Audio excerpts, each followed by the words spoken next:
अस्सलाम वालेकुम viewers, Meena Mahjabeen. I hope you all will be fine.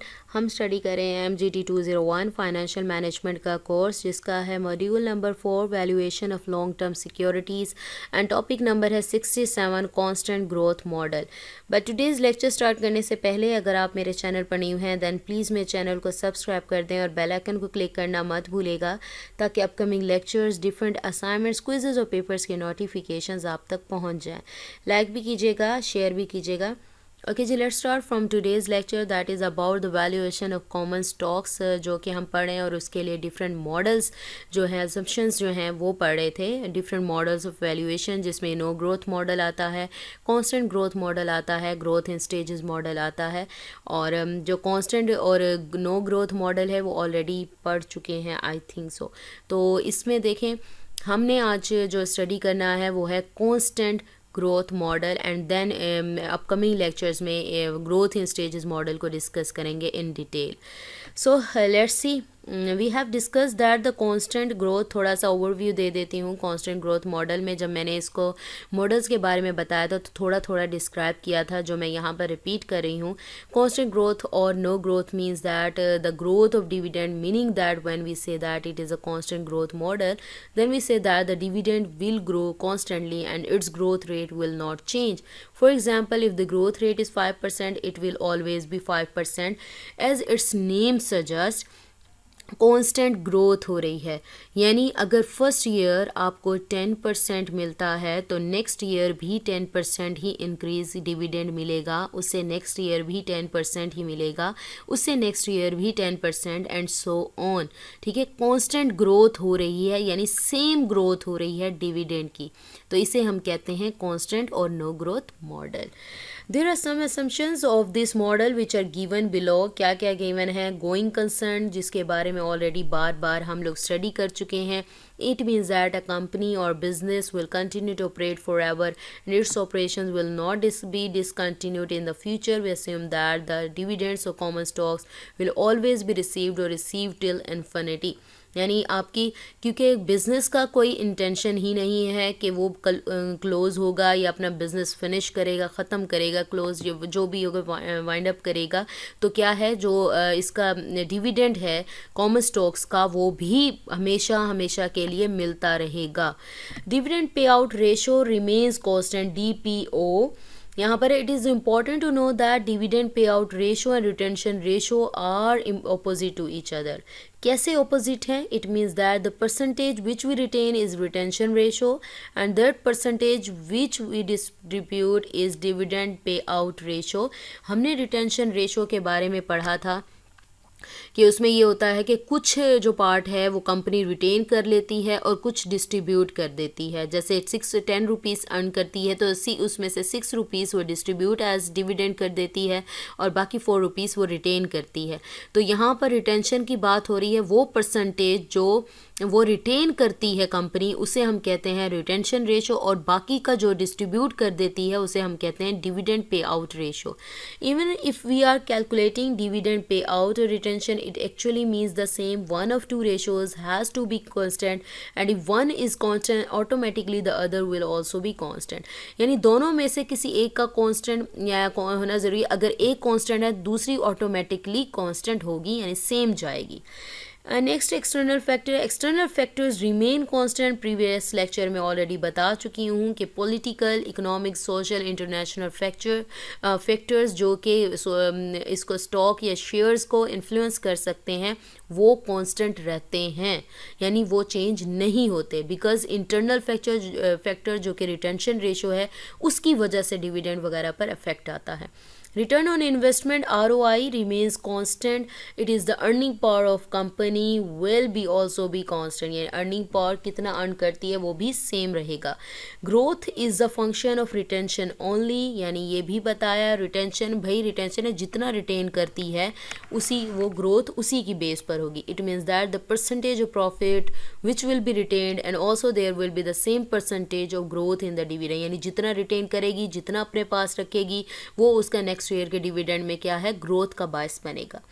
Constant growth model, the dividend grows with a constant rate grows करता है. Here we are not saying that amount of dividend will remain constant, but we are saying that the rate of increase growth will be constant. देखें, मैंने यहाँ पर इस model में बात की कि जो डिविडेंड है ना, वो रेट ऑफ डिविडेंड चेंज होता है, ना कि अमाउंट ऑफ डिविडेंड चेंज होगी. यहाँ जस्ट क्या होगा, अमाउंट इसकी चेंज नहीं होगी बल्कि वो इंक्रीज़ होगी, रेट सेम रहेगा, कांस्टेंट. जैसे देख सकते हैं इस एग्जांपल में, but we are saying that, ये तो हो गया रेट ऑफ इंक्रीज और ग्रोथ, ये हो गया. ईयर 1 देखें 1 रुपीज़ था अर्निंग, ठीक है. ईयर 2 1.1 हो गई, फिर 2 1.21 हो गई, फिर 1.331 हो गई. बट ये देखते रहें अमाउंट्स चेंज हो रही हैं डिविडेंड की. बट यहाँ पर देखो 5th ईयर में 1.4641 हो गया रुपीस अर्न किए. लेकिन यहाँ देखो ग्रोथ रेट 10% ही जा रहा है, यानी ग्रोथ रेट ऑफ डिविडेंड यानी सेम है, जस्ट उसकी अमाउंट चेंज हो रही है. Let's see the formula. Constant growth model that is also called the Gordon's growth model, as he has given us the formula that we apply, and the formula that we use is also the Gordon's constant formula, growth formula. आपसे कह सकते हैं कि Gordon's constant growth formula क्या है, तो confuse नहीं होना कि कांस्टेंट ग्रोथ मॉडल की ही बात हो रही है. तो यहाँ पर है रिड्यूस पर प्रेजेंट वैल्यू से ये फॉर्मूला निकला है. v is equal to D1 the next years expected dividend है, क्योंकि D0 जब हमने बात की थी तो वो था प्रीवियस ईयर या लास्ट ईयर डिविडेंड था, या 0 पॉइंट पर डिविडेंड था, और या 1 है तो नेक्स्ट ईयर्स डिविडेंड. अगर D1 है तो फर्स्ट ईयर्स डिविडेंड, D2 है तो सेकेंड ईयर, एंड D3 है तो थर्ड ईयर, ऐसे सो ऑन चलता जाएगा. वी रिप्रेजेंट करा है इंट्रिंसिक वैल्यू को, और यहाँ पर D1 का जो फॉर्मूला है वो D1 is equal to D0 1 plus G है, where G represent the growth rate and R required rate of return. और तब ये फार्मूला यूज़ करते हैं जब रिक्वायर्ड रेट ग्रेटर देन होगा G से. So let's see an example to solve to understand this topic. Let's last year's dividend यानी last year's D0 की बात हो रही है. Growth rate of dividend is 7% and required rate R is 11%. What is intrinsic value?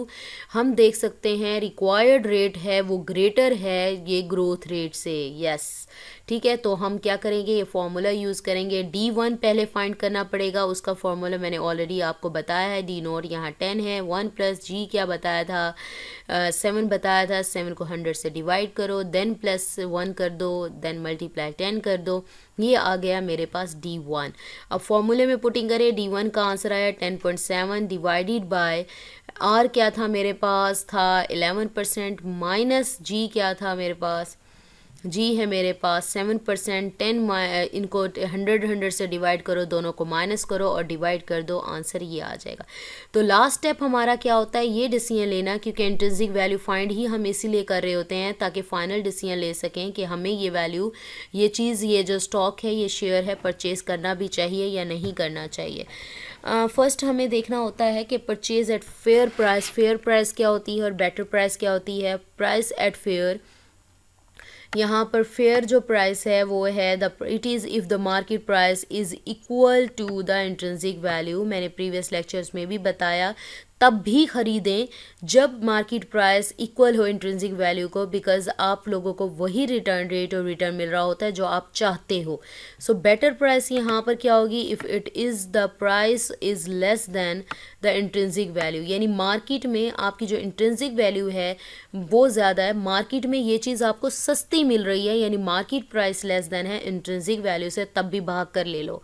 ठीक है. Purchase stock if market price intrinsic value के equal आ जाए, मार्केट प्राइस लेस देन हो इस वैल्यू इंट्रिंसिक वैल्यू से, तब परचेज़ कर लो. अगर ग्रेटर हुई, मार्केट वैल्यू ग्रेटर हो जाती है, उसका मतलब ये हुआ कि आपकी जो यहाँ पर आपकी जो स्टॉक है उसकी इंट्रिंसिक वैल्यू क्या है, कम है और मार्केट में महंगा बिक रहा है, तो आप वो वहाँ परचेज़ नहीं करोगे क्योंकि आपको लॉस होगा.